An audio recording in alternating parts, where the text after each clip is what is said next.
ఈ గ్రామంలో కుమ్మరనారాయణ ఉండేవాడు. వాళ్ళకి 60 ఏళ్ళ సంతానం లేదు. వాళ్ళు ప్రతినిత్యం కూడా మట్టి ప్రమత్తులు ఉండేవాళ్ళు. అయ్యో మాకు సంతానం లేదు కాబట్టి మా గర్భావ సంతానం కానిచ్చినట్లయితే ఒక పెద్ద మట్టి గోలెంచి ముక్కున్నాడు. వాళ్ళకి 60 ఏళ్ళు పరమేశ్వరుడు సంతానం ఇచ్చిన తర్వాత అబ్బాయి పుట్టాడు. పుట్టిన ఆనందంతో కులప్రాణంతా మట్టి గోళం తయారు తీసుకొచ్చి గబగబా అన్ని దారాలు దాచుకుంటారు. గర్భాలయం ద్వారా చిన్నది, గోళం చూస్తే పెద్దది. ఒకటి మాత్రం బడుతుందిగా నటించాడు.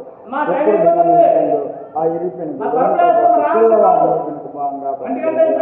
మర్నాడు శుభ్రగా కూడా తీసుకొని వంశధారణ ఉంది. పక్కన వంశధారణ వెళ్ళి మట్టిని తెచ్చే కాలతో కుమ్ముకుంటా చెట్టు మధ్యం చేసే పంచాయతీలు చేసే శుభ్రగా తయారు చేసుకొని పిల్లవాడితో సహా మళ్ళీ వచ్చాడు.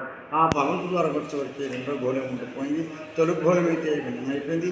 ఈ గోళంగా తీసుకుపోతే నిత్య సంతానం మా కింద కలిసి పిల్లవాడిని విడిచిపెట్టేసి వేడుచుకుంటూ వెళ్ళిపోయారు. వాళ్ళ భక్తిని మెచ్చుకొని అర్ధరాత్రి సమయం ఉరుముల గద్దల మేఘాల కురిసే శబ్దం టైంలో అక్కడున్న గోళం మీద తానుగా మార్చుకున్నాడు అన్నమాట. ఎప్పుడు మార్చుకుని తెల్లవారుజాము చూసే టైంకి గోళం వెనక చూస్తే గోళం ఉంది. పిల్లవాడు హాయిగా నిద్రపోతున్నాడు. మళ్ళీ కుమ్మరనాడు కాబట్టి పిల్లవాడిని తీసుకొని దాన్ని నింపుగా రేష వేస్తారు.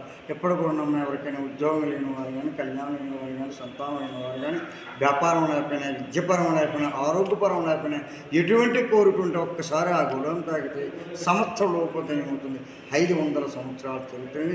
దాని రైస్ వేస్తారు, కొంచెం ధాన్యం వేస్తారు, చక్కెర వేస్తారు, పాలు వేస్తారు.